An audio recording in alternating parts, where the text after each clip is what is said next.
ससुराल में cease fire. आज की कहानी के नाम से ही आप समझ सकते हैं कि ससुराल में भी जब युद्ध भड़क जाता है तो युद्ध विराम की घोषणा करनी पड़ती है। तो आपको सीधे लिए चलते हैं आज कोमल और रिया के ससुराल यानी कि मित्तल निवास में। मित्तल निवास यानी कि एक हंसी खुशी से चहकता खुशहाल परिवार। लेकिन अभी तक आगे देखते हैं क्या होता है। सुबह का समय है, घर में सब अपने अपने कामों में लगे हुए हैं। कोमल और उसकी सास ममता रसोई घर में काम कर रही हैं। ले कोमल बहू, जल्दी से ये चीला डाल दे तवे पर। मैंने दाल पीसकर मसाला डालकर सेट कर दिया है। और हाँ, राहुल को जरा फ्रूट्स भी रख देना, बड़ा ही कमजोर सा होता जा रहा है। तभी मोना भी अपने बुटीक से जाने के लिए रेडी हो रही थी। अच्छा मम्मी, आपको बस राहुल भैया दिखते हैं। मैं और विनय भैया के आपको अनाथ आश्रम से लाए हुए लग रहे हैं। अरे बेटा, राहुल बड़ा ही शर्मीला है, ना खाने में कोई नानुकुर ना कोई मीन मेख। जो बना दो शांति से खा लेता है। अब जब उसकी शादी हो जाएगी तो मेरी टेंशन खत्म। ओ मम्मी, आप भी ना।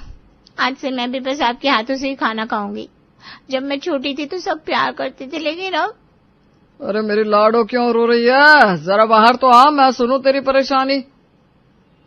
पापा देखो ना, अब मुझे कोई प्यार ही नहीं करता। तभी विनय और राहुल भी आ जाते हैं। अरे हम सबके पास और भी बहुत काम है करने के लिए, समझी?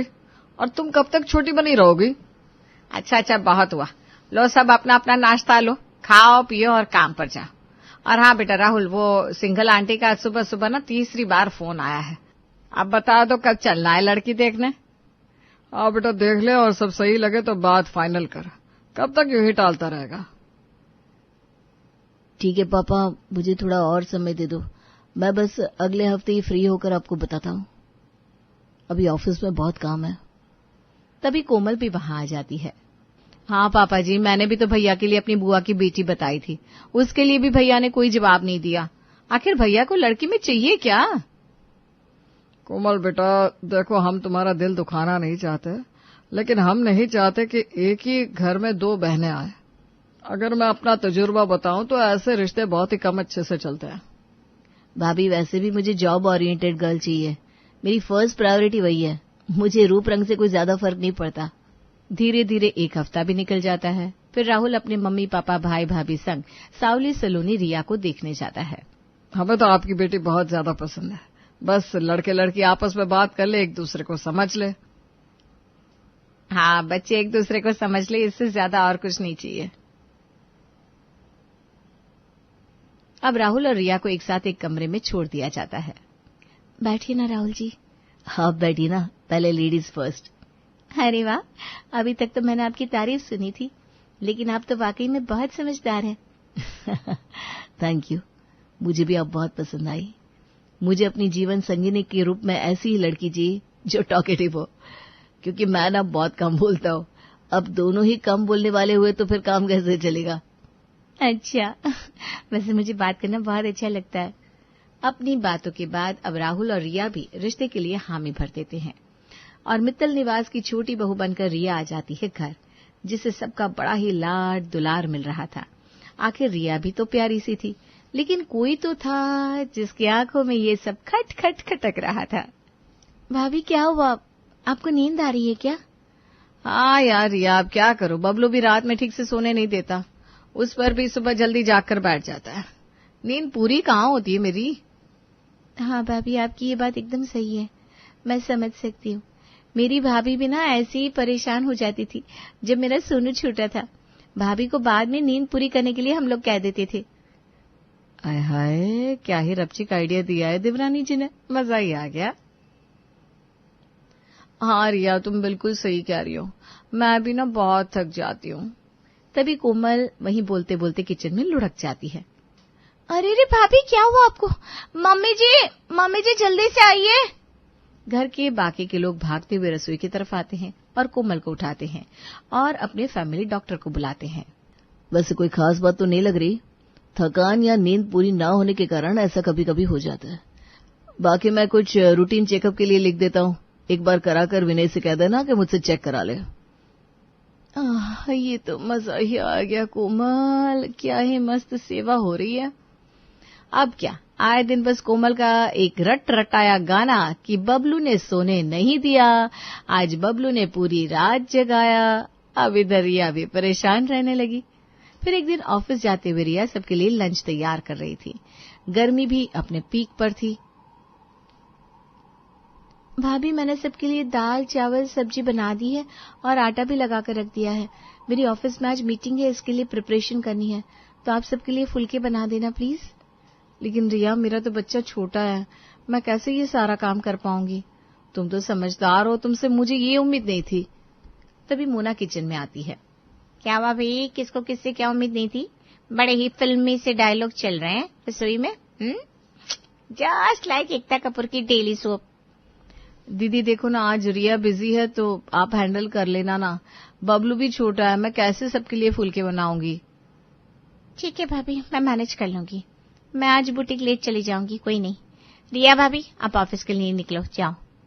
कोमल अपने कमरे में आकर आराम से एसी चलाकर सो जाती है, जबकि मोना 12 बजे सबको फुलके खिलाने के बाद बुटीक के लिए निकलती है। अब घर में कपड़े भी धोने हैं तो रिया, कपड़े आयरन होते हैं तो रिया, और तो और सब्जी चॉपिंग भी रिया ही करेगी। आफ्टर ऑल भाभी का बबलू छोटा जो है। फिर एक दिन रिया को पता चलता है कि मीटिंग के चलते उसे घर आने में रात के 9 बज जाएंगे, इसलिए वो कोमल को व्हाट्सएप करके इस बारे में बता देती है। हाँ, ये ठीक है, भाभी को बता दिया है, जिससे वो सारा खाना मैनेज कर लेंगी, नहीं तो सब परेशान होते। इधर कोमल मैसेज रीड कर लेती है, लेकिन आज सही मौका है कोमल रानी अपना बदला लेने का। इधर कोमल अपनी माँ मीरा जी को फोन घुमाती है। हाँ माँ, और क्या कर रही हो? बस बैठे बैठे टीवी सीरियल्स देख रही थी। और तू बता, कैसे याद किया?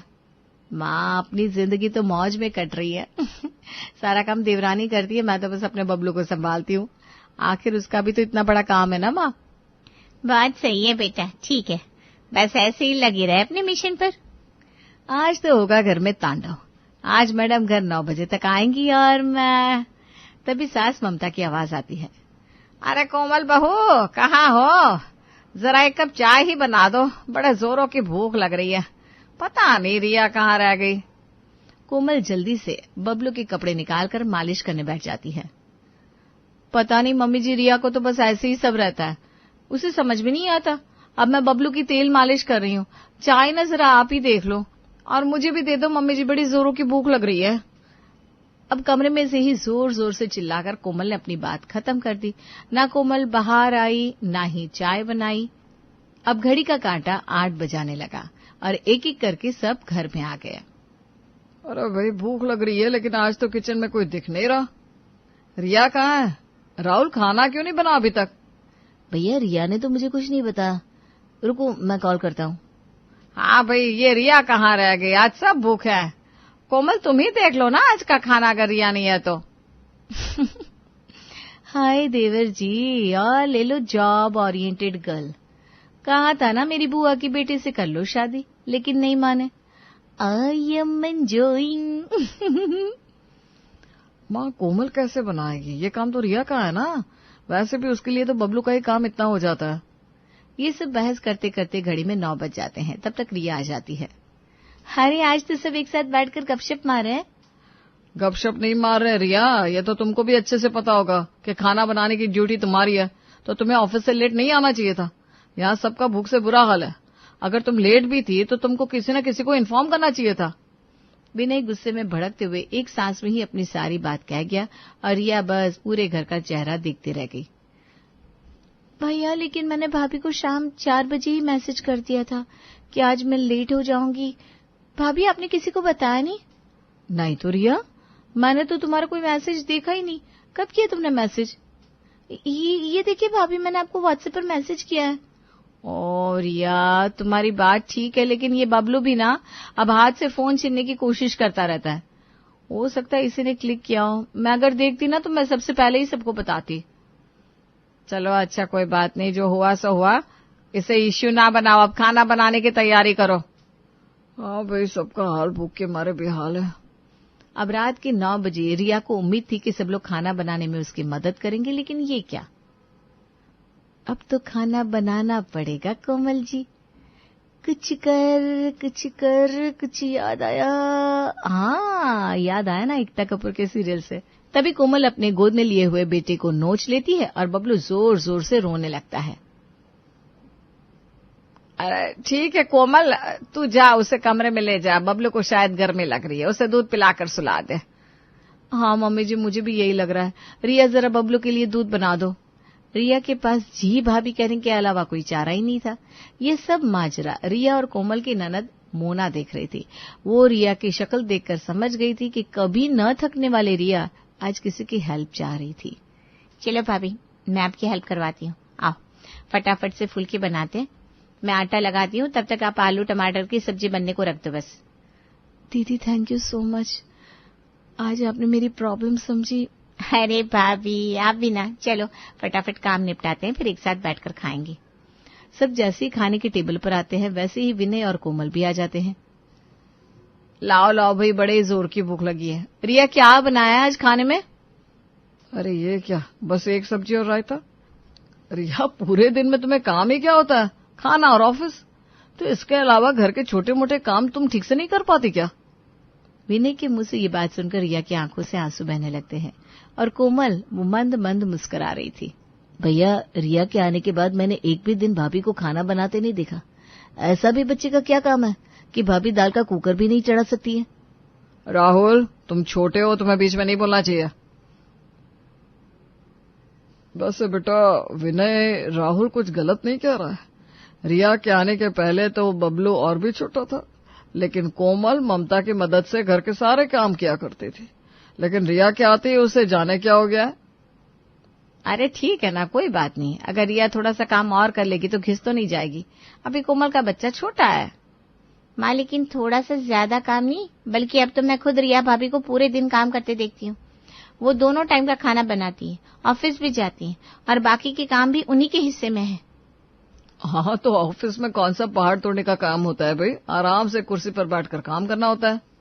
भैया आपको समझना चाहिए, जॉब कोई बहुत आसान बात नहीं है, वो भी आज के इतने टफ कंपटीशन में। आप अगर अपनी दुकान की गद्दी जैसे समझ रहे हैं ना, तो बहुत बड़ी गलतफहमी है आपकी। तभी रिया बहुत तेज चीखती है। चुप हो जाओ सारे के सारे, बिल्कुल चुप। सुनो, मैंने फैसला कर लिया है, अब हम अलग रहेंगे। क्या? ये क्या कह रही हो बहू? आपने जो सुना वो एक बार में ही बिल्कुल ठीक सुना है माँ जी। मैं अब अपने पति राहुल के साथ अलग रहना चाहती हूँ। लेकिन ऐसा नहीं हो सकता बहू। क्यों नहीं हो सकता पापा जी? इस घर की हर चीज में हम आधे ही हिस्सेदार हैं, तो हमें हमारा हिस्सा देकर विदा कीजिए। क्योंकि इतना करने के बाद भी अगर मेरी प्यारी जेठानी के मुंह से मेरे लिए 2 शब्द नहीं फूटे तो बेकार है ये सब करना। और सासू माँ की जितनी तारीफ की जाए वो कम ही है। जी हाँ, अब हम अलग रहेंगे। पास रहकर झगड़ने से अच्छा है कि दूर रहकर प्यार बना रहे। बात को हद से ज्यादा बढ़ती देख कोमल को लगा कि अगर रिया अलग हो गई तो पिछले साल भर से चल रही उसकी आराम वाली जिंदगी का क्या होगा। नहीं रिया, ऐसा मत कहो, कोई बात नहीं, घर में तो बातें होती रहती हैं। नहीं भाभी, अब मैंने फैसला ले लिया है। अगले दिन रिया और राहुल सुबह उठते हैं, लेकिन वो दोनों ही ऑफिस नहीं जाते। थोड़े टाइम बाद दोनों को ही बड़े जोर की भूख लगती है। रिया, भूख तो लग रही है, क्या करें? मैं कुछ बनाकर लाती हूँ ना किचन से। नहीं रिया, आज लड़ाई सिर्फ काम की नहीं बल्कि हमारे आत्मसम्मान की है। हम भले ही 2 दिन भूखे रह लेंगे, लेकिन आज जो भी बात होगी वो आर या पार की होगी। अच्छा ठीक है, मैं स्विगी जोमेटो से कुछ अच्छा सा देकर ऑर्डर कर देती हूँ। रिया बढ़िया सा मेनू डिसाइड करके जोमेटो पर ऑर्डर लगा देती है और वो दोनों अपने कमरे में बैठकर आराम से नाश्ता कर लेते हैं। इधर ऑर्डर आता देख विमल जी की भी भूख बढ़ जाती है। अरे भाई, कोई एक कप चाय तो पिला दो, घड़ी देखो सुबह के 10:30 बज रहे। लाओ मैं ही बना देती हूँ, 2 बहुएं होने के बाद भी मुझे ऐसा दिन देखना पड़ रहा है। इधर कोमल और विनय को भी भूख लगने लगती है। कोमल, जाकर कुछ बना लो ना, बड़े जोर से भूख लग रही है। बड़े आए भूख लगने वाले, मुझसे कुछ नहीं बनेगा। मुंह चलाने से पहले एक बार सोच तो लेते। अब जब रिया नहीं बनाएगी तो फिर कौन बनाएगा? अच्छा, मैंने तुम्हारी तरफदारी करने के लिए सबसे झगड़ा मोल लिया और अब तुम मुझे ही ऐसे कह रही हो। उल्टा चोर कोतवाल को डांटे, मैं नहीं बना सकती बस।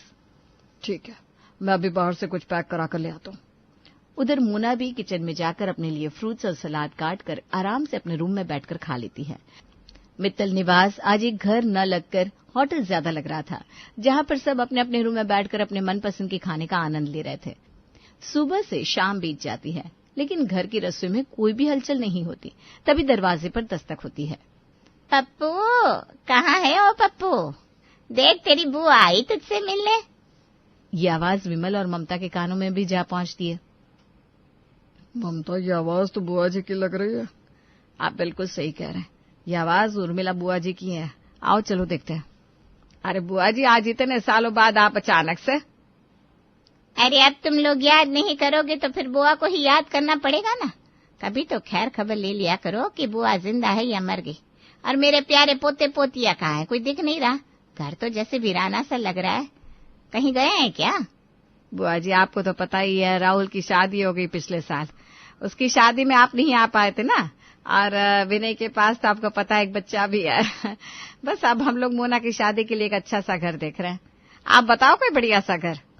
ममता जी, पहले बुआ जी के लिए चाय तो बना लाओ बढ़िया सी। और बताइए बुआ जी, कैसे आना हुआ अचानक? अरे कुछ नहीं, यही अभी तेरे पास वाली परशुराम धर्मशाला में एक गोद भराई करने आई थी। हमारे ही रिश्तेदार है। जब यहाँ तक आई तो तुझसे मिले बिना मन नहीं माना तो चली आई। बहुत बढ़िया किया आपने बुआ जी। लो बुआ जी, चाय पियो और साथ में नमकीन बिस्किट भी। अरे अब यही सब कहानी सुनती रहोगी या बहू को बुलाओगी भी? मैं खास तौर पर छोटी बहू को मिलने आई हूँ। सोचा उसे मुंह दिखाई तो दिया हूँ। वो भी क्या जानेगी कि मेरी कोई बुआ सास भी थी। और मेरा क्या पता ठिकाना कब ऊपर से ट्रेन ट्रेन की घंटी बजने लगे हैं। विमल जी ममता जी को इशारे से दोनों बहुओं को बुलाने के लिए कहते हैं। ममता दोनों के कमरे में जाती है, लेकिन कोई भी बहू बाहर निकलकर नहीं आती। थोड़ी देर बाद, अच्छा ये बताओ, ये माजरा क्या चल रहा है घर में? ये सुनकर ममता जी जोर जोर से रोने लगती है। अरे चुप हो जा ममता और शांति से पूरी बात बता। मैं घर में पसरी शांति को देखकर ही समझ गई कि दाल में कुछ तो काला है। ममता और विमल जी उर्मिला को पूरी बात बताते हैं। देख ममता, गलती तो तुझसे हुई है, इस बात में कोई दो राय नहीं, क्योंकि तूने अपने बड़े होने का, अपने सास होने का फर्ज नहीं निभाया। अब आप भी मुझे गलत ठहरा रही है बुआ जी। मैं भी तो अब दो बहुओं के आने के बाद रसोई से मुक्ति चाहूंगी ना। इसमें गलत क्या सोच लिया मैंने? तूने गलत नहीं सोचा। अब वैसे भी तेरे आराम करने के ही दिन है। लेकिन अभी तक तू कोमल बहू के साथ हाथ बटाती थी, तो तुम्हें रिया बहू को भी टाइम देना चाहिए ना। और उसमें भी सबसे बड़ी बात, क्या सही है क्या गलत, इसका ज्ञान कोमल बहू को तो कराना था।